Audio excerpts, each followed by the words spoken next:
Taavi Moor, et hiljem ka, kui mingisugused kaitseväe teemalised küsimused siis saab tema käest küsida, siis Riigi Kaitseinvesteeringute Keskusest on mul kaasas Armin Siilivask ja Kaitseministeeriumist veel kõik, mis puudutab avalikku suhtlemist ja informatsiooni, siis Roland. Nii, nüüd mu soov on selline, et ma räägiksin kõigepealt oma loo ära ja seejärel siis juba läheme nii-öelda diskussiooni ja arutame need asjad läbi, et ootan teie küsimusi, ettepanekuid, häid mõtteid. Ja siis arutame need asjad läbi. Nii.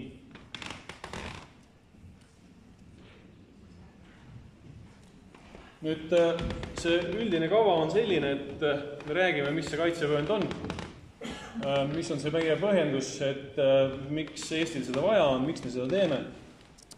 Selgitame protsessi, ajakava, kes mida ja mis ajaks teeb.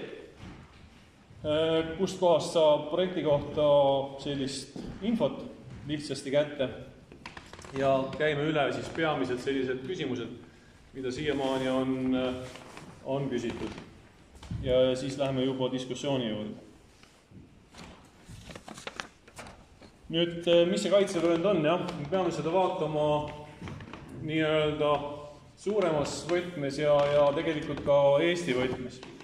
Me räägime lähemalt sellistest detailidest, nagu mis on see tugipunkt ja millest tugipunktid koosnevad ja kuidas see kõik nagu nii-öelda rahuaegselt või sõjaaegselt välja näeb, mis on seal nagu erinevused. Et mis on punkrid, mis on ladustamisalad, et te peaksite kõik need vastused siit täna saama. Nüüd suures pildis Balti kaitsevööndi selline peamine idee on luua tõkestusmeetmete kompleks kõigi 3 Balti riigi piirile. Ja eelkõige siis selleks, et takistada vastase, vaenlase, venelase maaväeüksuste sissetung Eestisse. Räägime just see kaitsevöönd, see on mõeldud venelase maaväeüksuste takistamiseks. Ja soov on alustada kaitsetegevust juba riigipiirist. Ehk siis me ei luba neil ühtegi sammu oma maale astuda, nii öelda. Miks on ta 3 Balti riigi ühisprojekt? Kui me räägime NATO plaanidest ja meie rollist NATO plaanidest, siis meie koos Läti Leeduga jaotuse mõistes kuulume Kirdekorpuse all. Kirdekorpus, mille staap täna on Poolas Ščecinis, aga see staap on see, mis juhib Balti operatsioonialas toimuva. Ja seda kõike selleks, et oleks ühtne terviklik juhtimine ja et see meie kaitseplaan oleks tervik ja sidus.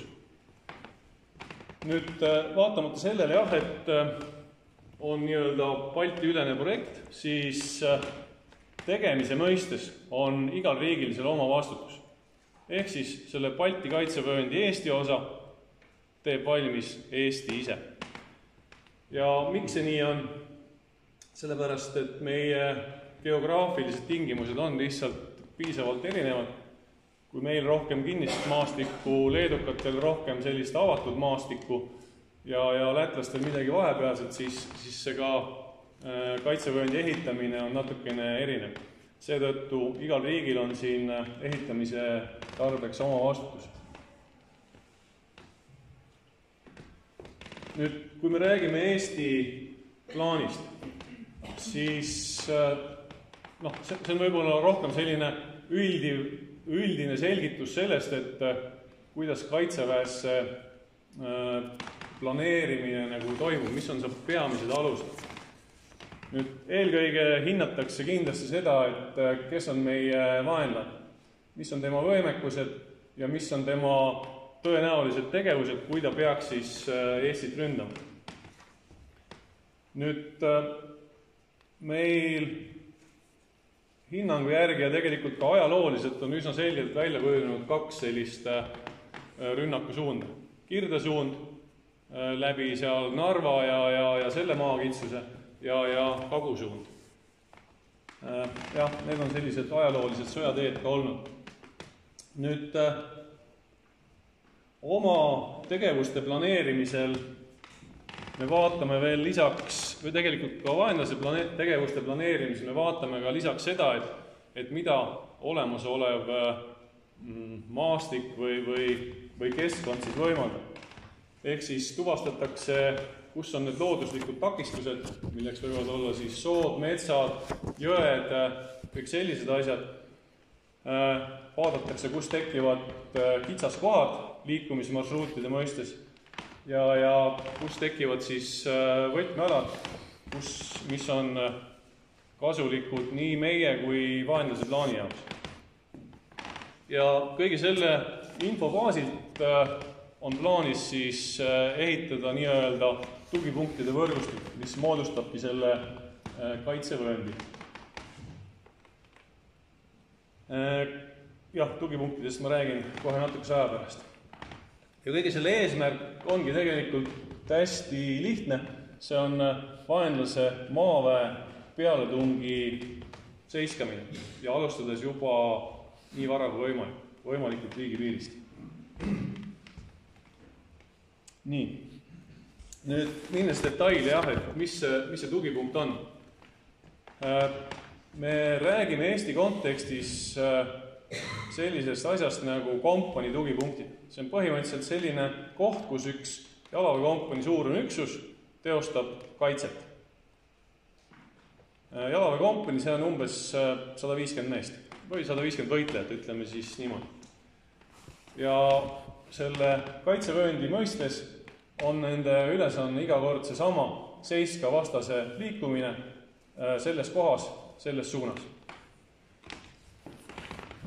See, mida te siin näete, on selline nii-öelda skeem, mis on tehtud ühe suvalise koha näitel Võmmorstis, kus siin on üks Piusa jõel olev sild, siin on vaenlase lähenemissuund ja see üksus, see kompanii, kes siin on, tema ülesanne on takistada seda, et see vaenlase pataljon, kes siit tuleb, ei saaks üle Piusa jõel minna sellest kohast. Mis selleks tehakse? Valmistatakse ette see tugipunkt. See sisaldab endast erinevaid tulealasid, laskesektoreid, üksuste, nii-öelda allüksuste paikamiskohad, punkrid, need sinised jooksukraavid, rohelised, erinevad tõkked, jalaväe ja vastase soomukite vastu.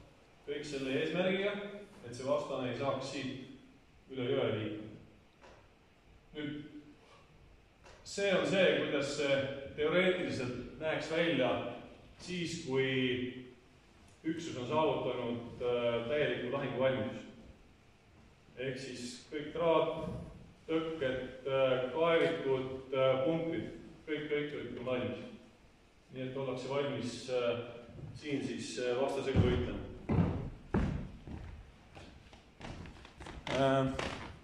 Rahuaegselt me oleme endale aru andnud, et me ei saa kõike seda täies mahus välja ehitada. Sellepärast, et see tekitaks ainult lisapingeid kohaliku elanikkonna hulgas. Me takistaks normaalset kohalikku elu ja see ei ole ju meie eesmärk. Päeva lõpuks me tahame ju kõik koos, et meie Eesti oleks kaitstud, mitte häiritud. Nii, aga see pilt iseloomustab nüüd seda, et kuidas see võiks välja näha rahuajal. Seesama üks tugipunkt. Seesama piirkond. Lihtsalt võrdlusena on siia toodud need kollased alad, mis iseloomustavad siis neid maavalmisi. Ehk siis katastrikaart, jah. Ja rahuaegselt tugipunktis lähevad maha ainult punktid. Igas tugipunktis on circa 15 punktit. See tugipunkti maa-ala suurus on kuskil 1 ruutkilomeetrit umbes. Kohast ülesandest sõltuvalt võib see varieerida, aga väga umbes niimoodi 1 ruutkilomeetrit. Ja kui nagu nii vaadata, siis antud kohas enam-vähem kukub nii välja, et 1 punker ja 1 maaomanik, kellega tuleb asju ajada. Nüüd kõik muud vahendid, mis on plaanis lahinguvalmiduseks ka paigaldada. Räägime tõketest, traat, betoontõkked, miinid. Neid rahuaegselt maha ei panda. Ainult punkt. Kõik need muud vahendid lähevad ladustamisaladele, mis ka rajatakse kuskile lähedusse. Ja sinna siis ladustatakse kõik need mittelõhkevad materjalid. On need samad tõkked, on mingisugused ehitusvahendid, kõik sellised asjad. Kõik lõhkevad vahendid, miinid, erinevad kaitselaengud, need jäävad kuni lahinguvalmiduse saavutamisel või lahinguvalmiduse tõstmise alguseni ikkagi kaitseväeladudes, seal kus nad ka täna igapäevaselt on. Nii et korra veel tagasi vaatan, et see on see, kuidas peaks positsioon olema teoreetiliselt nagu lahinguvalmis. Kõik on maas ja rahuaegselt siis selline pilt, kus ainult punkrid lähevad maasse. Miks see nii on? Me oleme teinud oma analüüsi ja leidnud, et punkrid on vaja kindlasti kiiresti maha saada. Sellepärast, et see on kõige töömahukam osa sellest tugipunkti ehitamisest. Ja siin on üks teine aspekt veel juures. Punker sisuliselt täidab 2 rolli. See on majutus selle kompani isikkoosseisule, ehk siis võitlejad elavad seal punkris. Ja teine, et esimesest hetkest, kui nad sinna oma ülesannet täitma lähevad, on neil tagatud ka varjumisvõimalus vastase kaudtule eest, juhul kui see äkkrünnak peaks tulema. Need 2 asja. Ja sealt lähtuvalt siis juba ehitatakse tugipunkt lõpuni valmis. See on selline skeem, et kuidas see punker võiks siis välja näha või mis see loogika selle punkriga on. Iseenesest on tegemist siis sellise,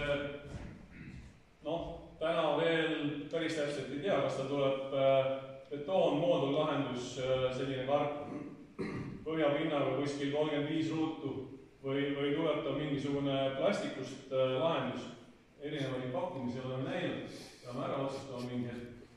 See läheb maa sisse ja kaetakse omakorda siis kuskil,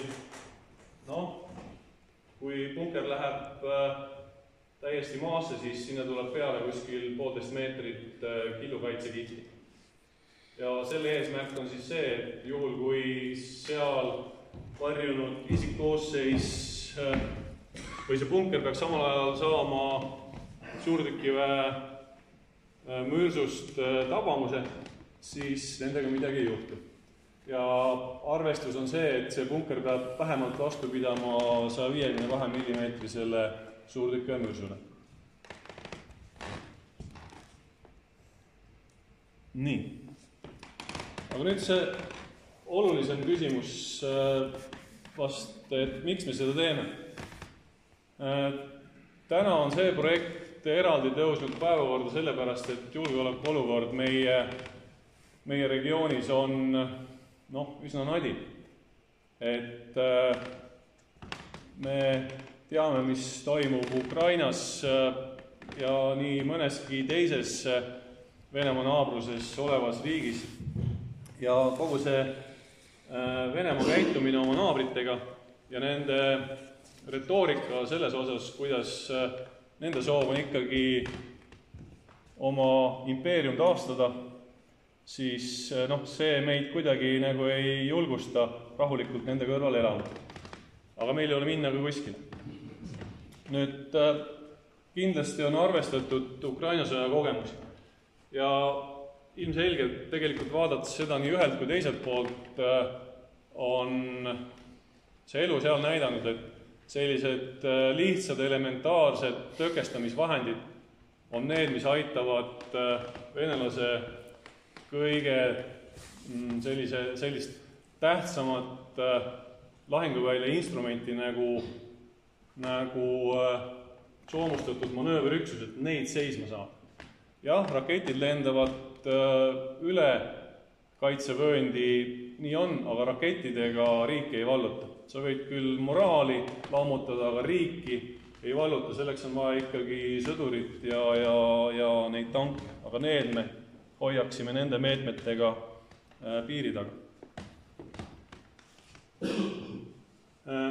Teistpidi, see kõik on üks osa sellisest riigikaitse arendamisest ja riigikaitse, kui me mõtleme seda, et me tahame oma raha eest, maksumaksja raha eest saada seda, mis ka toimiks, siis me peamegi riigikaitset vaatama pidevalt selles võtmes, et kas see meie riigikaitse on vastavuses tänase julgeoleku olukorra.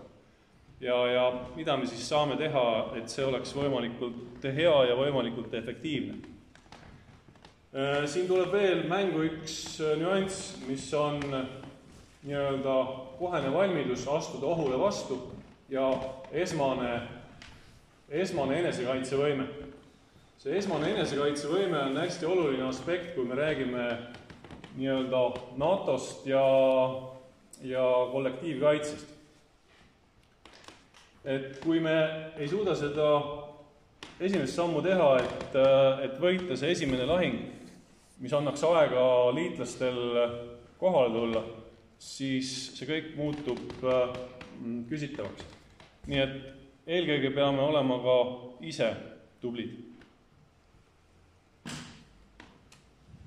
Nüüd natukene sellest, et kuidas see protsess nagu töötab. Ma räägin selle suure ajaraami ära ja siis kes mis asjadega nagu tegeleb. See mõttetöö selle protsessi osas algas tegelikult juba varem, ennem kui mingid asjad üldse kirja pandi ja sinna olid seotud nii Eesti, Läti, Leedu kaitseväelased kui ka ministeeriumite ametnikud. Ja selline kontseptsiooniloome või mõttetöö käis varem. Aga see kõik siis ametlikult lepiti ja kinnitati selle aasta jaanuaris, kus siis see Balti kaitsevööndi kontseptsioon 3 kaitseministri poolt vastu võeti.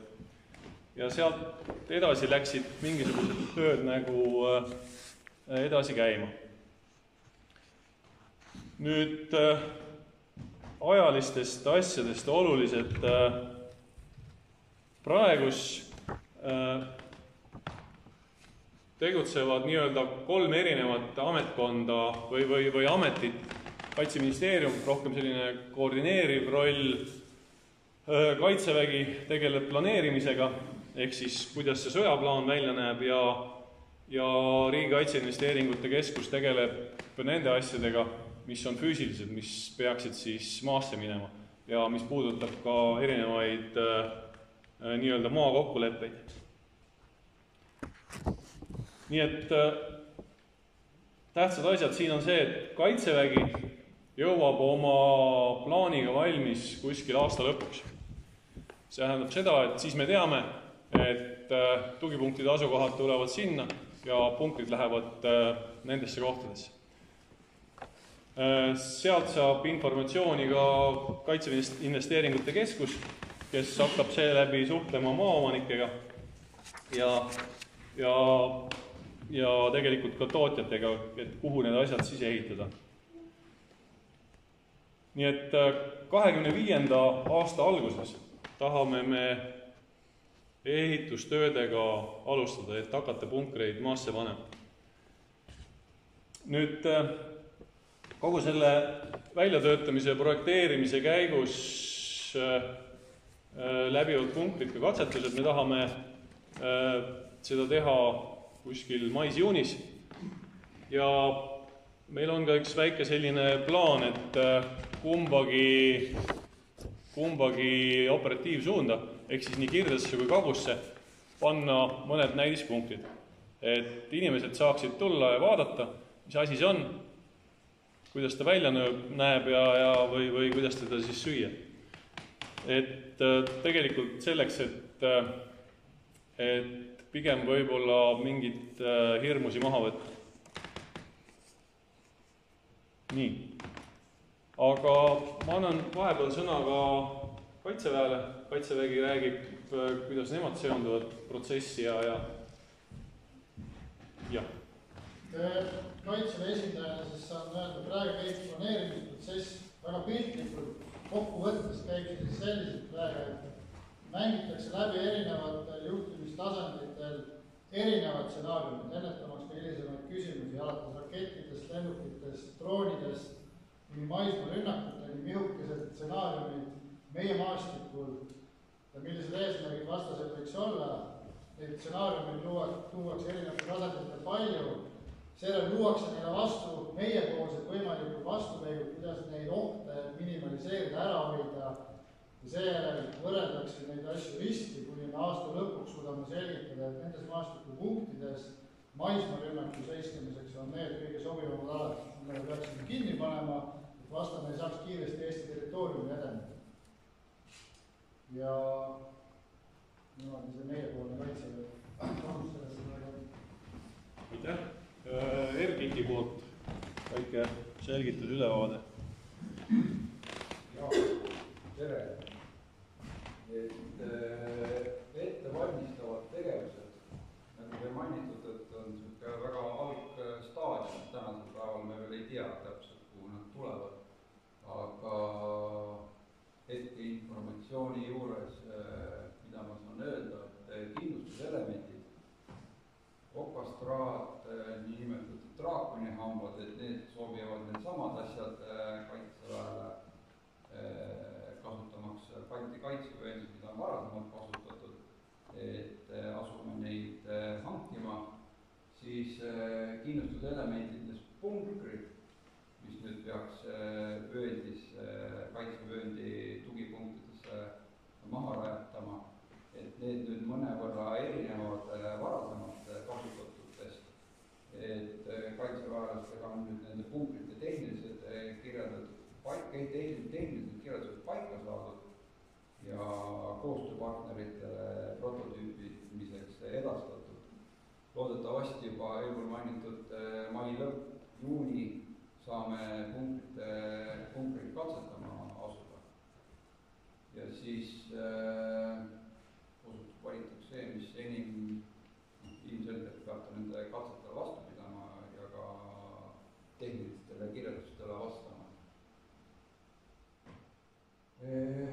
Hankete koha pealt materjali hakkame hankima ja siis eelpool mainitud ladustamisaladele paigutama. Ladustamisalasid saab olema sellises 10 ringis ja nende eesmärk ongi nüüd nende tugipunktide teenindamine. Ehk siis sinna paigutatakse, eelladustatakse tõkestusväärtused, mida rahuajal maastikule ei paigatata. Okastraat, draakonihambad ja nii edasi.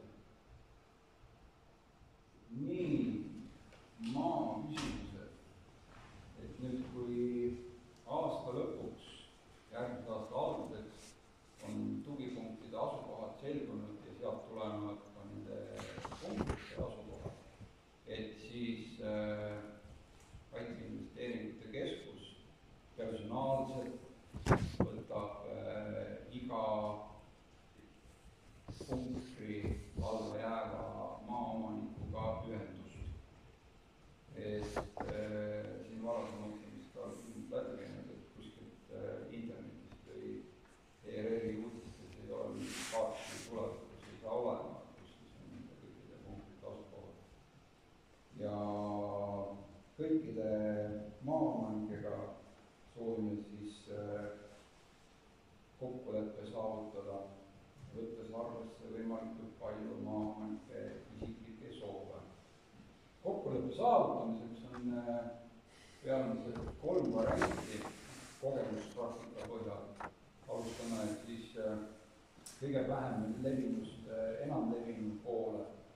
Et kõige vähem levinud on rent. Peamine põhjus, miks maaomanikud ei taha maad rentida, on see, et seadusest tulenevalt ei saa maksta turuhinda. Et see muudabki renditeenuse vähem atraktiivseks.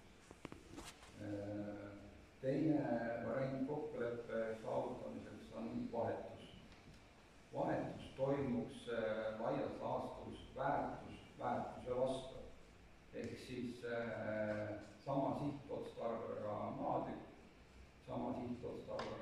vastu ja samas turupiirkonnas. Et seal võib-olla eeliseks on see, et nüüd kinnistu omanik saab oluliselt kaasa rääkida vahetatava maatüki geograafilistel punktis asukoha valikul. Ja kõige enam levinud tehing on omandamine ehk siis ost. Miks enam levinud? Et seadusest tulenevalt on võimalik, kui nüüd kokkulepe saavutatakse ostmise teel, maksta motivatsioonitasu 20% tehingu väärtusest. Ja jääksid ära ka kõikvõimalikud asjaajamiskulud ja makse peaks tehingut tasuma.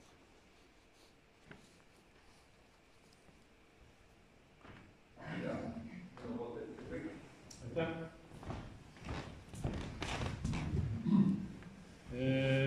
Ja Roland räägib, kus selle kohta infot on võimalik siis saada.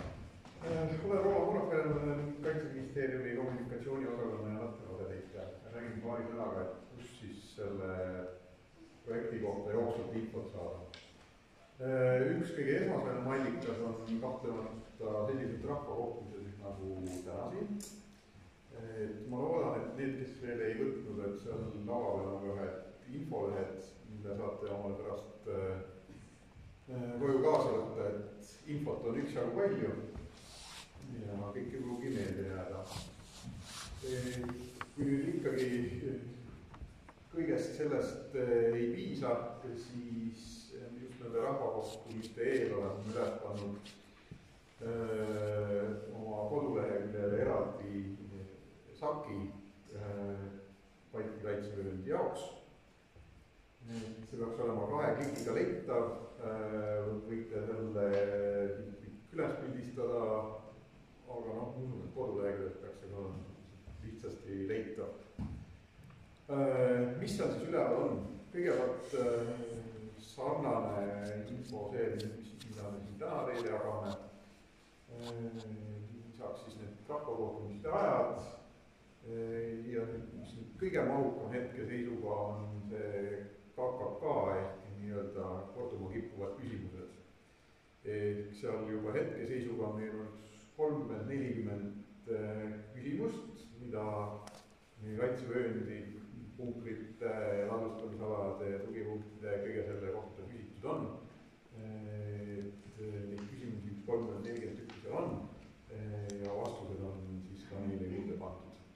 Et nende rahvakohtumiste põhjal nüüd ilmselt selle järgmisel nädalal tuleb, ma ise pakun umbes 10 tükki veel lisaks, mis puudutab täpsemalt siis seda maade omandamist ja sellega seonduvat. Ja lisaks, kes siis seda materjali kõiki lugeda siis on üks jutusaade ülevaate Kaioga, mis peaks ka andma päris hea ülevaate. Ja kui nüüd ikkagi jääb küsimusi õhku, siis info@kaitseministeeriumi.ee on see aadress, kust infot lisaks peaks saama. Aga nii palju praegu minu poolt kõik.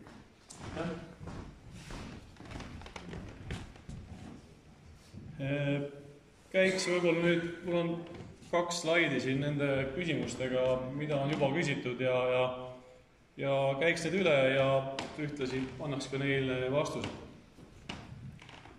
Et esimene kohe suur küsimus, et kas me valmistume sõjaks. et selles mõttes vastus jah, aga see ei pea kuidagi tähendama seda, et me kuidagi õhutaksime sõjahirmu. Ma räägin jällegi sellest, et me peame olema valmis tänasteks julgeolekuohtudeks. Kuhu kaitserajatised punktid tulevad, kas avalikustate kõik kohad?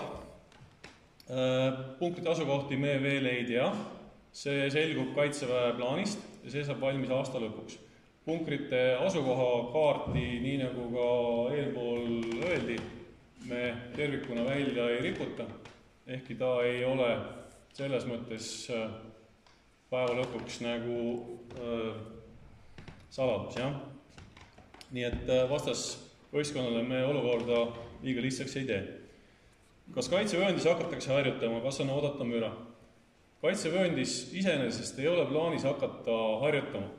Sellisel kujul, nagu me seda ette kujutame, taktikaõppused, kus sõdurid jooksevad, hüppavad, lasevad paukpadrunitega, seda mitte. Sest tegelikult ma ei näe, et need oleksid esiteks sobivad alad, selle jaoks tänased väljaõppealad on selleks palju paremad. Küll võib nendes kohtades toimuda planeerimisõppusi, kus siis ohvitserid tulevad ja teevad mingisuguseid hinnanguid seal, märgivad midagi kaardile, aga ma ütleks, et see on pigem hästi väike õppuskoormus. Kas miinid pannakse ka maha? Ei panda. Rahuaegselt miine maha ei panda, tõsi, soe ajal jah. Kui see positsioon peaks saama siis nii-öelda lahingvalmis. Aga rahuaegselt on miinid ladustatud ikkagi rahuaegsetesse ladudesse. Kes tagab ohutuse, kui tugipunktid ümbritsetakse lõiketraadiga? Jällegi takistusi või tõkkeid rahuaegselt ei paigaldata, läheb ainult punker maasse. Kas kaitserajatised puudutavad ka eraomanikke? Jah, sest Kagu-Eestis on päris suur eramaade osakaal ja kindlasti satuvad ka need punkrite asukohad eramaadel. Selles osas, nii nagu Ervik rääkis, võetakse inimestega ühendust ja räägitakse siis asjast. Kas kaitserajatised puudutavad ka kodusid? Kas keegi peab ära kolima? Kindlasti ei pea. Et selles mõttes mitte kedagi selle projekti raames oma kodust välja kolima ei sunnita. Isegi kui peaks juhtuma, et tugipunkt tuleb elamute lähedale, siis seal on olemas selline paindlikkus, et need punkrid paigaldatakse selliselt, et keegi peaks ennast riivatuna tundma. Üks asi, mis ennem välja ei tulnud, on olemas ka selline võimalus, et seda tugipunkti näiteks rahuaegses mõistes ei ehitata täielikult valmis. Et ma ei tea, 1, 2, 3 punkrid jäävad maasse panemata, sellepärast, et omanik on vastu või ta ongi liiga lähedal kuskile majale, siis me lepime ka selle olukorraga ja ütleme, et inshallah, et kui on vaja lahinguvalmidust tõsta, siis tulevad need asjad sinna. Aga omanik vähemalt teab, et seal on selliseid nii-öelda ettevalmistusi oodata, juhul kui kriis peaks tekkima. Lihtsalt seal on see vahe, et kui üks asi, me saame aru, et kui ei saa teha, lihtsalt ei saa, tingimus selline. Ja teine asi on see, kui omanik ei ole nõus, siis kui algab kõrgendatud lahinguvalmiduse olukord, riigis kehtestatakse siis kõrgendatud lahinguvalmidus, siis riigikaitse seaduse põhiselt hakatakse rakendama ka sundkoormisi ja sundkasutust, mis tähendab seda, et sellisel juhul see kaitserajatis sinna tehakse, ehitatakse, aga tagantjärgi sealt ei ole võimalik enam nii-öelda kompensatsiooni või tasu selle eest küsida. Lihtsalt kui kriis peaks lõppema ja nii-öelda meile kasulikult, siis hiljem need maad ja asjad tagastatakse omanikule.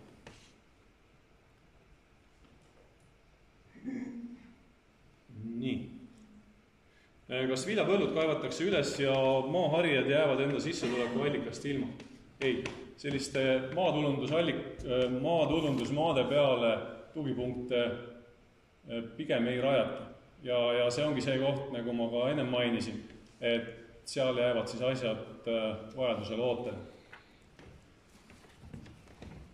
Nii et kellegi põldu üles ei kaevata.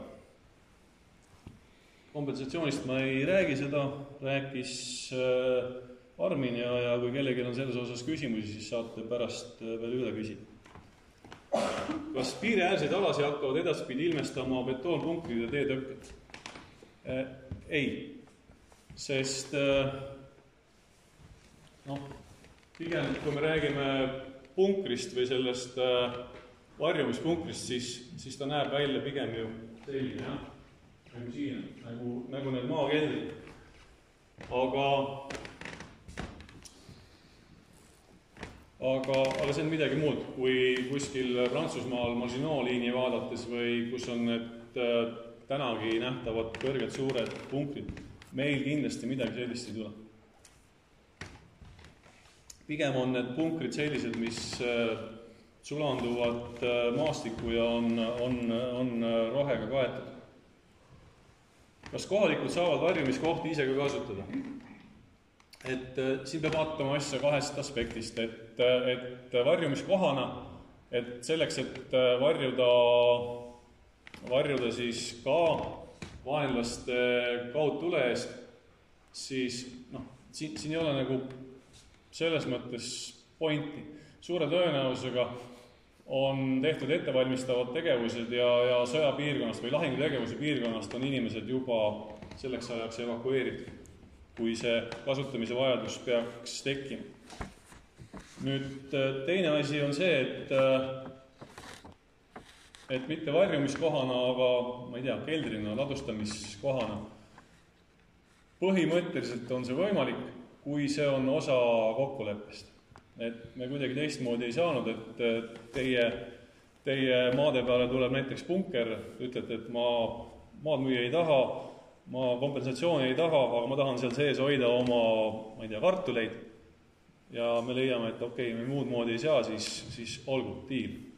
Aga lihtsalt seal juures on see teadmine, et kui nüüd see kaitsevüksus tuleb sinna positsioonile lahinguvalmidust saavutama, siis tõenäoliselt see porgand või kartul peab sellest minema ja loomulikult seda tuleb hoida ka hea peremehelikult siis seda valdust. Millal kõik valmis saab? Me tahame, et need asjad, ehk siis punkrid oleksid maas 2025. aasta lõpuks.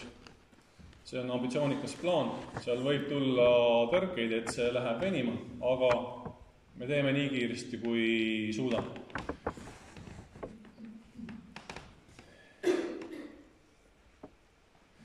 Kas tuleb kinnine piiritsoon? Ei tule. Selles mõttes kõik need rahuaegselt paigaldatud rajatised ei tekita mingisugust liikumispiirangut kohalikele inimestele. Kui sa ennem käisid seal metsas marjul või orienteerumisjooksu tegemas, siis nüüd samamoodi. See ei tekita mingisuguseid piiranguid.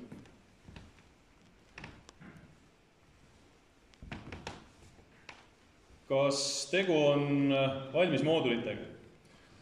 Jah, nagu me ütlesime, praegu on need projektid on töös, aga moodullahendus on kindlasti üks kriteerium, mis projekteerijatele sai antud. Ja kõik siis tegelikult selleks, et see nende detailide tootmine oleks lihtne, et detaile oleks vähe ja need detaile oleks võimalik omavahel kombineerida, et siis vajadusel kas suuremat või väiksemat rajatist ehitada. Kas Venemaa ei saa siis teada, kus punkrid asuvad? Jah, saavad küll. Ja selles mõttes ei ole see mingisugune draama. Et venelased teavad väga hästi, missugune on meie maastik siin, kus nad saavad liikuda, kus nad ei saa liikuda. Ja seetõttu nad üsna hästi aimavad ka ette, et kus on meiepoolsed takistused, mida me kavatseme teha. Ja loomulikult tänased tehnilised vahendid vaatluse teostamiseks on üsnagi head selleks, et see siis nagu tuvastada. Aga jällegi, soost nad ei lähe, mööda jõgesi nad ei lähe, läbi metsa nad oma soomusüksustega ei liigu, jäävadki need samad liikumiskoridorid, kus meie kaitserajatised on valmis neid ootama. Kas punkrid lukustatakse? Üldjuhul punkrid lähevad lukku, neist ei saa avalikke selliseid külastuskohti, siis selle erinevusega, nagu me rääkisime, et kui see on kellegi nii-öelda kasutusse antud kokkuleppe alusel, siis selle lukustamise ja avamise eest vastutab see inimene siis, kelle maal see on. Aga üldjuhul on nad kinni ja nende asjade üle peab siis arvet ja nende seisukorda arvatavasti hakkab vaatama siis Riigikaitse Investeeringute Keskus. Ja seda pilti ma juba näitasin, et mis see sarnasus või erinevus võiks siis umbes olla. Aga see oleks minu poolt kõik. Tänan tähelepanu eest ja ootan teie küsimusi.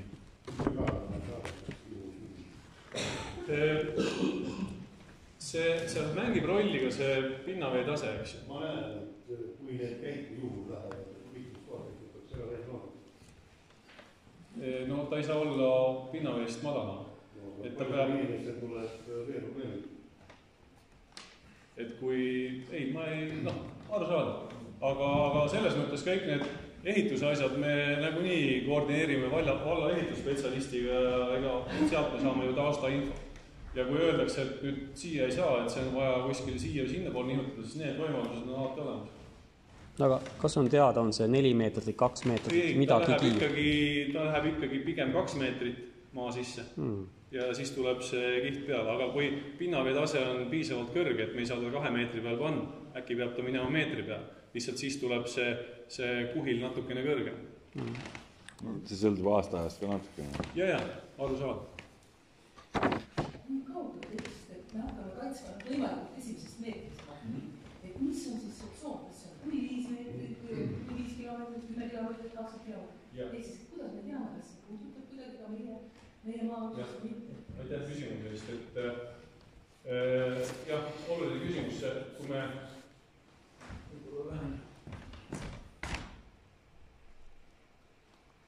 et see natukene annab ehk selle ülevaate, et üldkaitset sõjaväelise mõistes ei saa üles ehitada niimoodi, et me oleme joonele. Seal peab olema mingi sügavus. Et kui me räägime sellest, mis on Kagu-Eestis, siis laius on umbes 100 kilomeetrit ja sügavus on umbes 40 kilomeetrit. Milline tuleb täpne plaan, seda ütleb Kaitsevägi siis, kui ta omad asjad valmis. Aga see on piirist võrul välja. Piirist kuskil võrul. Teine küsimus ka, et maa, mida te peate omandama rajada seda punkti, et kas see on siis, jutt käib siis sellest ostust, leidmisest, vahetusest, ainult siis selle punkri aluse maad, et see ei saa ju väga suur olla, kui suures maad. Et punkri ise nagu mainitud umbes 30 ruutmeetrit, aga nüüd see maad võiks olla siis seal 50, maksimum 100 ruutmeetrit. Natuke teenindamismoodi ka. Tagasi panna neid kaarte ja seletada lahti, et asjad saadud kasutada, et mitte see punker või mis siin... Te mõtlete seda kaarti? Jah. Ehk siis, millest tugipunkt koosab? Põhielement. Et punkrid, need hallid, jah? Punkrid on omavahel ühendatud jooksukraavidest, sinine joon. Jooksukraavid on selleks, et üksus siin tugipunktis saaks ootult liikuda edasi-tagasi, et nad oleks kaitstud vastase tule. Siin ei ole märgitud sellised asjad nagu laskepositsioonid, aga nad tulevad ka siia, aga neid me jällegi niimoodi rahuaegselt ette ei valmista. Need rohelised, nende asukoht võib muutuda, aga laias laastus me räägime traattõketest ja me räägime betoontõketest. traattõkked jalaväe vastu, ehk siis jalaväe liikumisel takistamiseks ja betoontõkked vaenlase sõidukite takistamiseks. Need on need põhilised elemendid, millest tugipunkt koosneb. aga kas praegusel juhul siis käib ainult nendest keelsetest, vaid tulevad sinna ikkagi midagi veel juurde, sinna veel ligipääs ja edasi olema? Rahuaegselt me räägime sellest plaanist. Ehk siis seesama, mis oli ennem nii-öelda täiesti valmis ehitatud, aga see on see rahuaegne plaan, kus maha lähevad ainult need punktid. Ja selle sama põhjusel jällegi, et me jõuaksime kiiremini, et me ei jääks sõtta hiljaks, sõna otseses mõttes. Et need võitlejad, kes lähevad sinna kaitsetegevust teostama, et nemad oleksid kaitstud vastase kaudtule eest ja et neil oleks kuskil elada.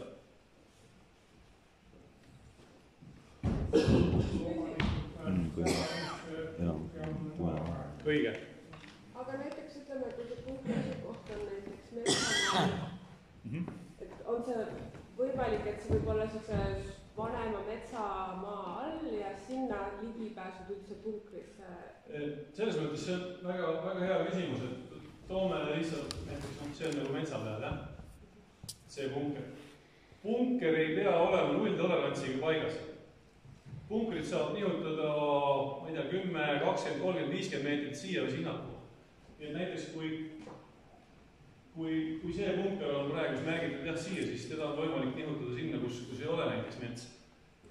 Kus on sobivam koht selle jaoks looduslikus mõistes. See võimalus on tegelikult olemas. Jaa.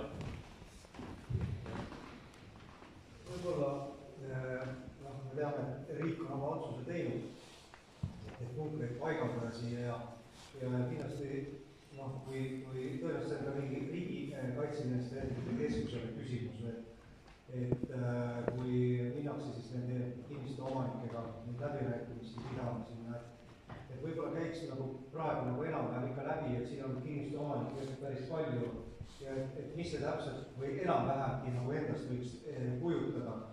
Et on need, kes nõustuvad ja need, kes ei nõustuvad.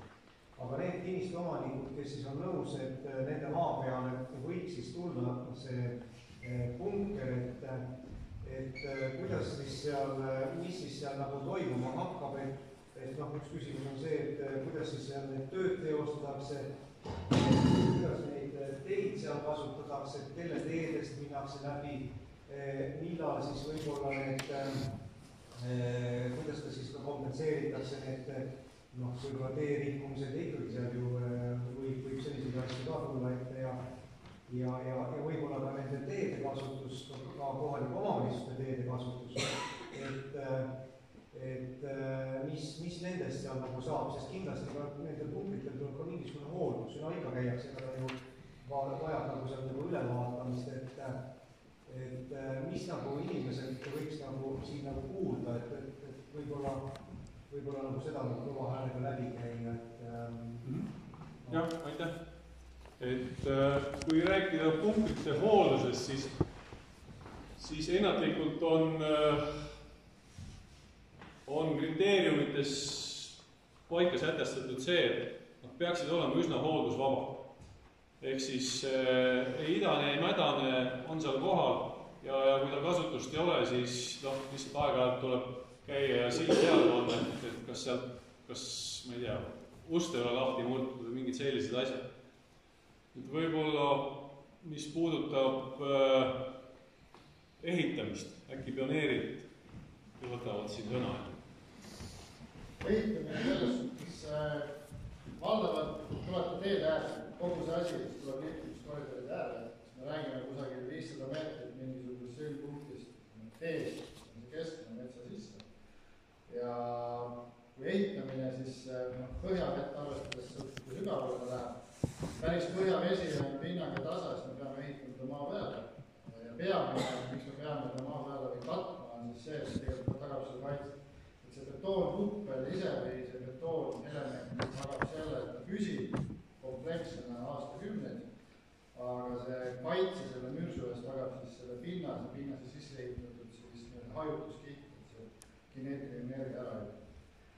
Kui palju meil on vaja selle jaoks nagu teid rajada, võimalikult vähe tahame teha, sest igasugune tee rajamine sellise asja ümber kohe tee maskeerib. Pärast selle jälgide kaotamine või selle tee maskeerimine on väga keeruline, minimaalselt. Ja tõenäoliselt need inimesed, kes tulevad neid plaane tegema nende maa-ala peal, juba vaatavad. Ja selle pilgu, et kuidas võimalikult väikse vaevaga tahaks saada, et kellegi eesmärk ei ole kuhugi sügavale keset metsa teha, et sinna on väga raske ligi pääseda ja selles suhtes pärast seda maskeerida, kui sa oled kusagil sügava paksu metsa, kes teinud mingisuguse lataka lagedaks, seda ei maskeeri mitte kuidagi. Pigem siis tee maskeerib seda.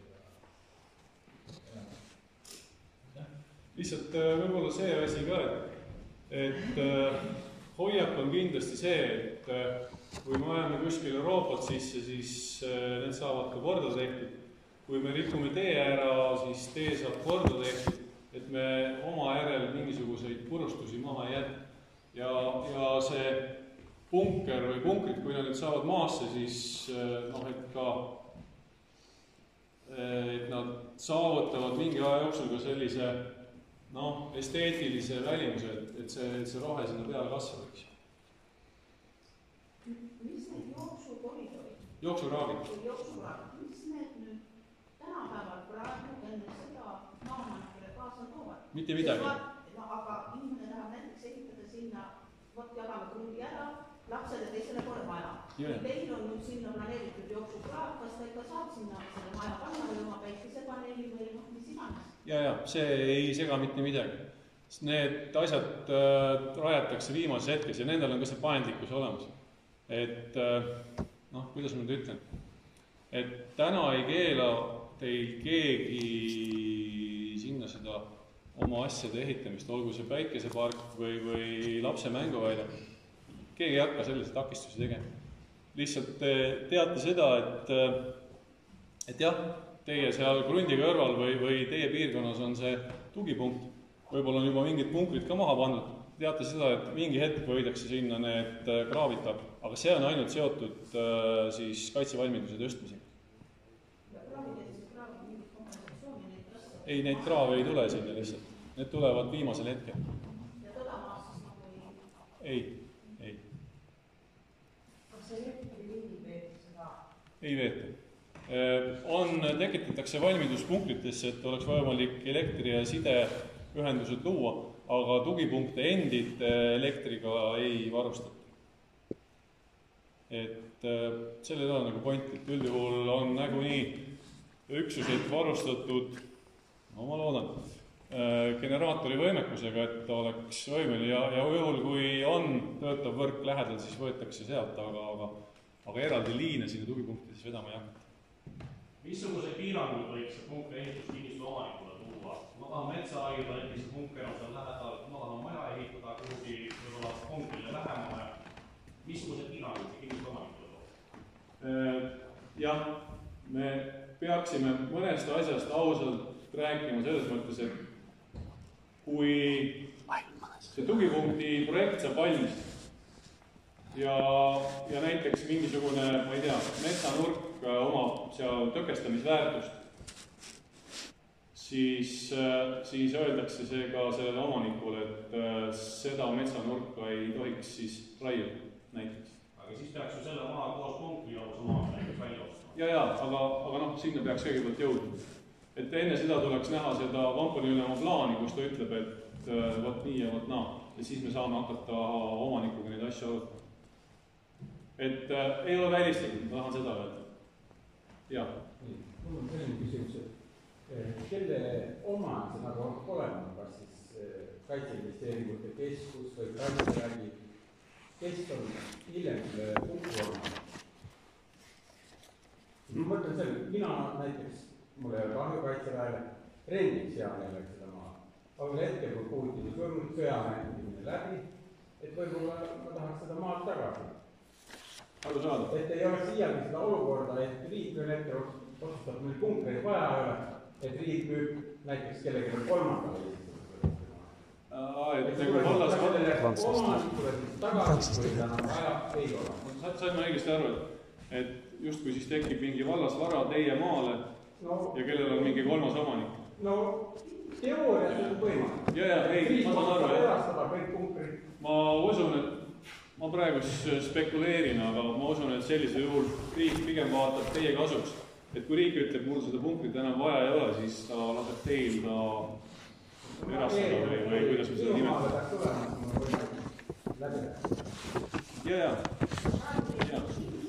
Kinnisvara on, olete omanikule mingi kohutama, siis ta peab tagasi sellele. Ei, no on võimalik rentida, kuigi see on halb. Me räägime ju praegu juhul, kui omanik ütleb, et ma ei taha müüa, et ma olen valmis nagu rentima, kas või nende selle väikese raha eest, aga sellisel juhul tõenäoliselt peaks olema osa diilist, et kui riik kunagi, ma ei tea, loobub nendest punktritest või nende kasutamisest, et ma saan selle siis omada näiteks. Ei, siin oli tegelikult küsimus, et kui maaomanik tahab kujustuda kartut või tolmet, kellega ta peab siis läbi rääkima, kellele nad kuuluvad, Kaitseinvesteeringute Kaitseinvesteeringute Keskus on see, kes tegeleb selle nii-öelda kinnisvara ja maaomaduse ja nende teemadega.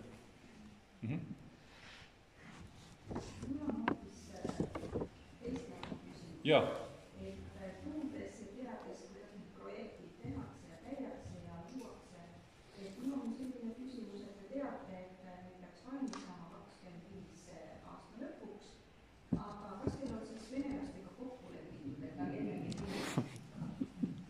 Ei ole, aga ma ütlen nagu teistpidi, et me ega me varem ei jõua.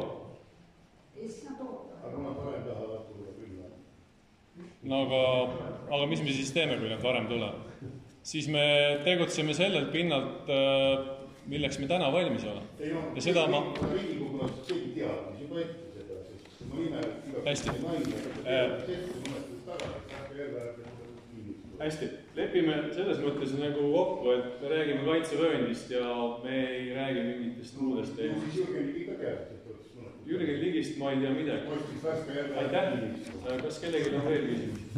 Mul oli enne küsimus, et lihtsalt, et see kattepinnas, et kus see võetakse siis kas koha pealt, et kui sinna oled ikka 1,5 meetrit peale, kas seal koha pealt või siis veetakse või siis nii ja naa? Ma ei oska seda täna öelda, aga eks RGIK tegeleb ka selle küsimusega. Kui on vaja maastada, sellega võetakse sama pinnas, samas selles lausnikud, mis need punktel pannakse, täiendavaks killu või hajutuskihiks tuuakse siis ära või vajab vahendada. Igast ka teadlikult kusagil. Kui nüüd tekib olukord, kus ei ole võimalik maasse kaevata, või pinna ja taseme nii kõrge, siis me toome vaja. Aitäh. Jah, palun. Mul on selline küsimus, et mis te rääkisite, tähendab KIK-i esindaja rääkis Mihkel Madalale, et rent ei ole võimalik ja ainukesed variandid on kas ost, müük või vahetus. Ma nüüd täpsustan, et tegelikult on küll, aga tegelikult pigem oli see, et rent on võimalik küll, aga mida ta tahtis öelda on see, et rent ei ole inimesele kõige kasulikum rahalises säästus. Et on võimalik. Kas see vastas teie küsimus? See praegu sul seisab niisama, aga okei, kui sa ringid põliharvile veel, siis see võib-olla jätab rohkem. Kui sul üldse ta ei teeni praegu midagi, siis on kasulik. Tahad raha teenida. Ja, sellest tulebki omanikuga nagu rääkida, mis on need variandid ja lahendused ja sealt leida see nii-öelda kuldne keskel. Kuidas täpselt tõenäoliselt, kui te oleksite kõik omanikud, siis me peame neid asju lahendama igahega eraldi, sest kõigi soovid on erinevad. Me ei saa täna öelda, et see läheb täpselt niimoodi. Sest teie ja Rahul on tema andma, kuidas me saame siis nii teha. Me tahame ikkagi leida mingisugust mõistlikku kokkulepet. See oleks kõige lihtsam lahendus ja see oleks tegelikult omanikule kõige kasulikum, kui rääkida rahalisest lähedust. Siis on mõistlik sinna lepingusse sisse mõelda sellesama eelisostu õiguse, kui mingi hetkel riik tõesti otsustab vabaneda, et siis selle mingi omanikul on eelisostu. Jah, selles mõttes on see mõistlik.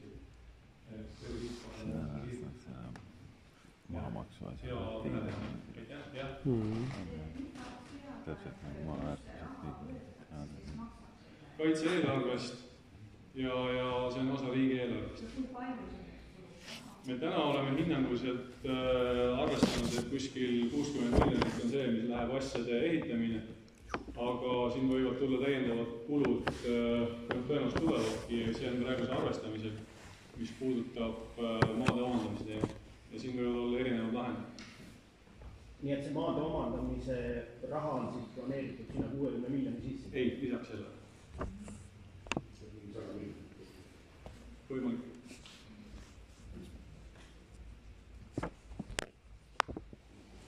Küsimus, et milline saab olema vähim kaugus elumajadest ja koolidest, lasteaedadest? Täna ei oska öelda. Sõltub sellest, mis plaaniga Kaitsevägi välja tuleb. Eesti on üsna hajaasustatud maa, mis tähendab seda, et talumajasi võib olla praktiliselt igal pool. Nii et seda on üsna raske nagu jälgida, et ei tuleks nii lähedal või nii kaugel. Mis puudutab nüüd koolid ja lasteaiad, siis asustatud punktides ma täna küll ei näe, et neid asju peaks tulema. Pigem on see asustatud punktidest väljaspool. Jah. Mul on üks küsimus veel, et enne ütlesite, et üks punker võrdub üks maaomanik, et kui neid punkereid tuleb Kagu-Eestisse ainuüksi 525, siis see tähendab 525 maaomanikku. Ma ei tea, kus te selle 525 saite, aga koolis osatakse arvutada, ma olen päris kindel. 35, vabandust, aga te ütlesite 35 kohta, on ju igasugune ei öeldi, 30. Hinnanguliselt 30 tugipunkte, aga see on hinnanguliselt. Täna Kaitsevägi planeerib ja võib-olla ütleb, et tuleb 26 tugipunkti. Aga igas tugipunktis on 15 punktit ja ühes tugipunktis see ruutkilomeetri võrra ruutkilomeetri tõenäoliselt 15 maaomanikku, jah? On ühes selles. See on võimalik. Neid maaomanikke on ikkagi sadu. Et tegelikult inimestel on õigus teada, mis seaduse alusel konkreetselt, mis etappide kaupa käib see maade omandamine, maade vahetamine ja mis seaduse alusel see käib selles. Mis see asi see oli? Maa omandamise? Kinnisvara avalike huvide omandamise seadus. Jah, selle alusel. Nüüd, kui me räägime sellest, et kõigil inimestel on õigus teada, mida riik ja maaomanik teevad, siis ma ei ole teiega päris nõus. See on maaomaniku ja riigi vaheline suhe. Aga see selleks. Ehk siis, jaa, see on kõva töö. Need inimesed, kes peavad seda tegema, ma ei tahaks nende nahas olla. Et päris kõvasti on vaja vaeva näha. Ma tahan veel täpsustada, inimesed peavad teadma, me oleme näinud Nursipalu näitel, kuidas käib inimeste ärarääkimine, valetamine ja nii edasi. Et sellepärast on oluline see, et meil oleks teada, kuidas see maade omandamine käib. Et Mikk Madaveedest ei tood küsitud, et mille alusel seda pagulust rakendatakse. Et ta lubas saata mulle kirjalikult vastusega, et ta saatis mulle lihtsalt sellest seadust. Aga seda seaduse punkti ja paragrahvi, mida ma küsisin, ma ei ole sellele vastust saanud, et kes oskab sellele vastata? No ma pean siis Mihklile üle koputama, et tal on pooliku asja saatnud teile. Või äkki ta ei saanud teie küsimusest aru? Ma saatsin küsimuse ka uuesti, aga tegelikult on see väga oluline ja ma tahan üldse asja veel rõhutada, et kust on riigid Kaitseministeeriumite keskus ja Kaitseministeerium võtnud sellise hoiaku, et kohalik inimene on justkui vaenlane. Et miks te nagu räägite ühe koosolekul ühte teisel teist, miks te ei räägi ausalt ära oma plaane, ei küsi inimeste käest, et meil on vaja see asi teha, kuidas me seda lahendame. Et te tulete jutuga, et me hakkame teie maid omandama, jätkate puudutust rääkima. Kas teil oli küsimus või oli teil statement? Ei, küsimus oligi see, et te tahaks konkreetselt teada, mille alusel Las ma vastan. Et selles mõttes see on selle seaduse alusel. Nüüd veel on plaanis maaomanikega, kui asjad on täpsemalt selged, teha koosolekuid, nagu täna, et neid asju selgitada ja ka veel täiendavaid küsimusi võtta. See on plaanis. Ma pakun, et see juhtub. Et kui te nüüd jälle mulle sõnad suhu panete, et järgmine kord ütlete, et te olite seal ees, lubasite, nüüd valetate, ma loodan, et see juhtub järgmise poole aasta jooksul. Kui vaadata, kui kiirelt tahetakse valmis saada, siis ka ei ole näha. Aga te ise küsisite, miks te ei ole homseks valmis, sellepärast, et venelane on juba piiriga. Sellepärast me tahamegi kiiresti valmis saaks. Ja võin teile öelda, et kui see maks tuleb 40 minutit, on Eestis kõik ka veetud. Kes küsimusega kaevikus kaevab, see mul oleks ka teada. Aga me ei hakka seda arutama. Aitäh, me võime pärast jääda teiega rääkima. Valet on siin palju, aga kui 25 õppes valmis olnud, ei tähenda, et peab hakkama inimesi turvastama. Meil tervikina on kõvasti tööd teha. Selline küsimus, et ütleme nii, esimene etapp oli nullivõlu laiendamine üle. Teine asi, need punktid, kas on ka mingi järgmine etapp, millest te tahab teada? Need kaks asja on omavahel selles mõttes nagu seotud. Et tõsi, kaitsevõime arendamine on nad mõlemad, aga kui me räägime meie kaitseplaanist, siis kaitsevöönd on täiesti eraldi ettevõtmine. Ja see seotud pigem Eesti kaitseplaani. Et ei ole niimoodi, et siin järgneva mõne aasta pärast jälle öeldakse, et kuule, meil on veel vaja esitada, et maid saada. Ma ei tohi praegu see ei ega jah öelda, sellepärast, et see läheb kohe kirja ja järgmine kord mu käest küsitakse, et miks te valetasite. Ma ei tea. Ma tean praegu seda, mida ma tean ja seda ma olen üritanud teile ka selgelt ja ausalt rääkida.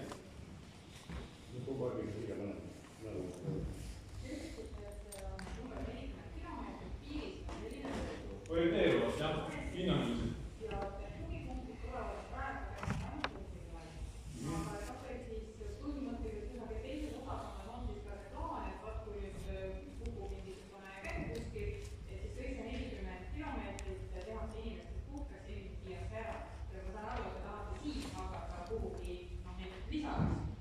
See, millest te räägite, on Eesti nii-öelda evakuatsiooniplaan.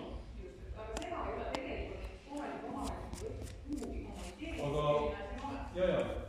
seda päris ilusal kujul veel ei olegi olemas. Aga minu teadmine on see, et selle aasta lõpus on planeeritud evakuatsiooniõppus ka Lõuna-Eestis, millest soovitan teil väga usinasti osa võtta, nii-öelda osalejatena, jah. Et siis te näete ära, kuidas protsess toimub, kes asju teeb, mis on kohaliku omavalitsuse roll sellest ja kuhu teid siis evakueeritakse. Te saate kõigest sellest väga hea ülevaade. Ja see kõik on vajalik jällegi selleks, et mitte maad tühjaks lüüa, vaid kaitsta oma inimesi selle eest, et kohe-kohe võib alata siin lahingutegevusi, see on inimeludele ohtlik.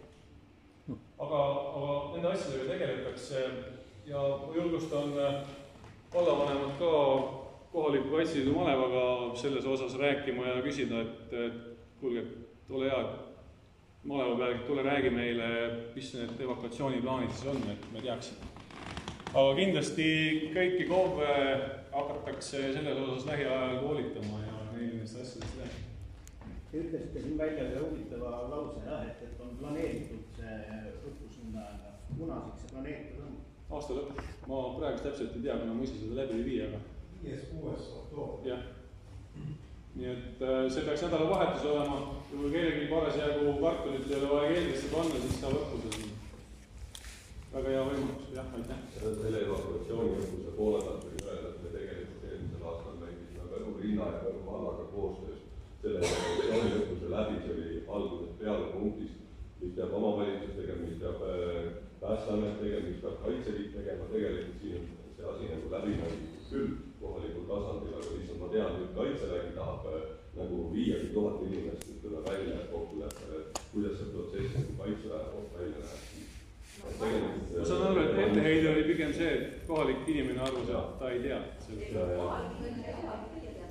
No keegi peab korraldama, keegi peab korraldama. Aga mina julgeks öelda, et täna on sellega päris hästi ja järjest paremaks läheb.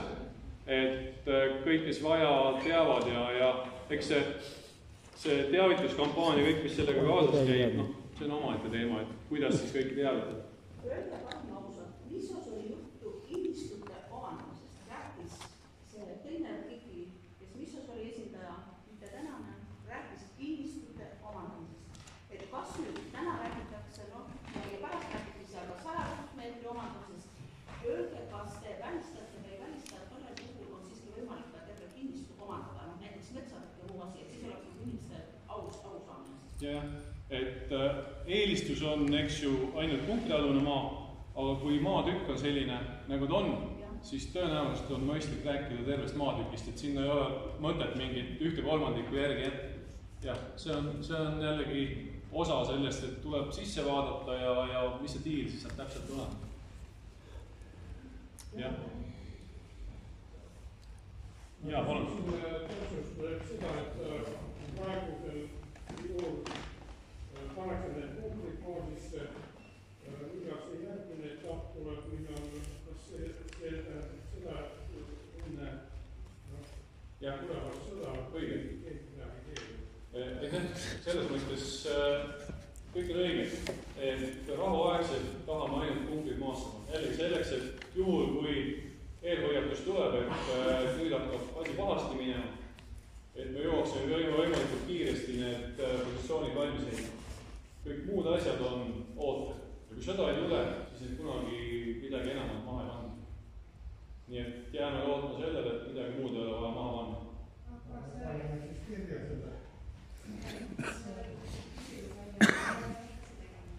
Öelge uuesti. Kuna neid laave viimas hakatakse tegema, et on 4 olukorda, on rahuaeg, kõrgendatud, tähendab erakorraline, siis on kõrgendatud ja siis sõjaolukord. Ja minu küsimus on, et millises selles etapis te hakkate siis rahuaeg ja muud asju tegema. Praegu rääkisite ainult sellest rahuajast, aga seal on ka 13 etappi. Jaa, sain aru, aitäh küsimuses. Et ma räägin praegu ainult enda hinnangust. See, mida ma olen kogenud oma kaitseteenistuse käigus õppust ajal. Kriisiolukord peab olema piisavalt tõsine, et Vabariigi Valitsus, kes selle otsuse vastu võtab, selle kaitseolukorra tõstmiseks, ütleb, et nüüd meil on vaja kõrgendatud kaitsevalmidus kehtestada ja see on selle käigus peaksid hakkama need positsioonid siis täienema. Kas sellest ajast alates hakatakse ka inimesi evakueeruma? Et kui tuleb see kõrgendatud, siis kõik hakkavad pakkima ja kõik see 40 kilomeetri tsoon hakkab nüüd evakueeruma. Et praegu me näidise 1000 inimest, aga siis see 40 kilomeetri tsoon, et kütu siis palju neid inimesi sinna jääb ja kuhu me siis kõik maasime? Teate, ma ütlen ausalt, ma ei tea sellepärast, et see ei ole minu otsustada. Seda otsustab selle hetke see kriisikomisjon, kes iganes seda eest peab. Kes läheb või kes jääb? Seda saab veel teie, kuid teate, kuidas on statistika ütleb evakueerimise kohta. See ei ole nüüd Eestis, vaid üldse maailmas. Võib inimesed jagada 3. Need, kes lähevad ise ära, sest nad näevad juba, et olukord läheb hapuks. Need, kes vajavad abi, need on inimesed, kellel puuduvad võimalused ise evakueerimiseks, aga tahaksid seda teha. Ja 3, kes ütlevad mingi hinna eest ei lähe. Butšas, Mariupolis, Viievkas on elanike keeldudest välja rolinud pärast seda, kui lahingutegevus on lõppenud. Me kõik see aeg olnud kuskil seal olemas. Ma oskate meile öelda, et me räägime hästi palju NATO kaitsest ja räägime sellest, et mis protsent Eesti elanikkonnast sõjaolukorras NATO on kohustatud Eestis evakueerima või üldse evakueerima? Et NATO peaks Eestist kedagi evakueerima. NATO, see on NATO ülesanne. Ei, seda protsenti ei ole, aga me ei tea ka. Ma ei oska vastata teie küsimus. Jaa. Kaua edasi see punktide paigaldamine, kas ehitusaeg või mõeldud? Ühe punkti paigaldamine, kui kaua see aeg võtta? Ütleme, et kogu see punkt. On see mõeldud pool aastat, on see mõeldud kuu aega? Aasta. 25 aasta. Ehk siis selle aastaga peaks saama need maad omandatud? Jah. See on see, mis on meie soov. Kas see vormistub, seda me näeme töö käigus. Jah. Mul on üks küsimus, et kas te kinnitate, et sundvõõrandamisi selle protsessi käigus ei tule? Rahuaegselt mitte, aga kui on kõrgendatud kaitsevalmidus, teie kampaania on saanud sealt lugeda, siis jah, on võimalik sundvõõrandamine või sundkasutus. see on nagu teine asi, juba siis nagu kõrgendatud kaitseharidus ja nii edasi. Aga praegu ei. Rahu ajal sellega seoses ühtegi sundvõõrandamist ei tule. Õige. Kui sügavad need jooksukanalid saavad olema? 1,80 m. Sõltuvalt olukorrast, kui... Neid on 10 kilomeetrit. Ühes selles on mingi 3-4-5 kilomeetrit, sõltub sellest hajutatusest. Nii, ja kui kaua selle kaevamine aega võtab? Sõltub, kui head vahendid kaevamiseks on. Et raske öelda. Lihtsalt näidisena, et üks taoline tugipunkt ehitati ajateenijate poolt keskpolügoonil valmis circa 5 nädalaga. Mitte küll täpselt selline, aga laias laastus. Tähendab, seda kaevatakse käsitsi, mitte väikeste ekskavaatoriga? Kui saame, siis ikka ekskavaatoriga. Okay. Et käsitöö jääb kõige viimaseks. Mul on ka küsimus. Siin on kirjas, et tugipunktid asuvad selguvad novembriks 24 ja 25 alustada. See tähendab, et sisuliselt jääb ju 2 kuud maavarad kokku lõppida. Või hakkavad punktid juba varem selguva mingid ja mingid läbinäitmised algavad selle aasta? Ei. Meil on plaan ikkagi see, või tegelikult kaitseväe planeerimine lõppeb aasta lõpuks. See saab sul novembris valmis või detsembris, siis veel inimesed puhkavad valmis. Ja me alustame selles mõttes seal, kus vähegi saab. Ja maa omandamise protsess läheb kiiresti. Seal läheb juba ka ehitamine. On mingid kohad, kus maa omandamise protsess on viitega, seal on siis teeme hinne. Ehk siis jällegi, kus saab, seal kohe käed külge. Kus ei saa, siis võtta rohkem ja... Tegelikult on neil kuu aeg ette teada, et lahingu tegevused algavad. Kõik on just oma kokku leppinud. Et nad saaksid oma kaevukunud ka valmis teha. Tuleb niimoodi. Nüüd, võtame selle küsimuse veel ja siis mul on selline ettepanek, et teeme selle ametliku osa ühele poole, et need, kes ei taha rohkem siin olla, saavad ära minna, aga meil on mõne aja veel siin. Saab tulla meiega personaalselt rääkida, kas Ergiki kaitseväega või minuga. Jah. Kas Kaitseministeerium on plaanis mingi tsiviilkaitse objekte rajada siia sellesse kõrgesse, sest teie inimesed on sellised, et kõik ei sõida minema. Kui on hajaasustus, siis kindlasti inimesed saavad. Aga võtame korterühisid, tegelikult on väga vähesed kõrgikusid keldes.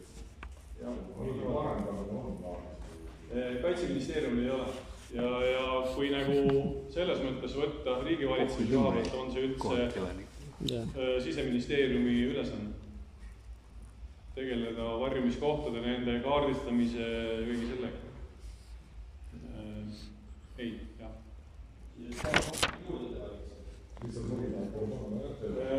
Selles mõttes ei ole see üldse paha mõte, kui ma vaatasin kas või Venemaalgi täna tõstetakse neid sarnaseid betoonpunkreid lihtsalt tänavale, kuhu saab minna, et siis nende mürsukildude eest varjule. Jah. Aga aitäh kõigile, kes kohale tulid.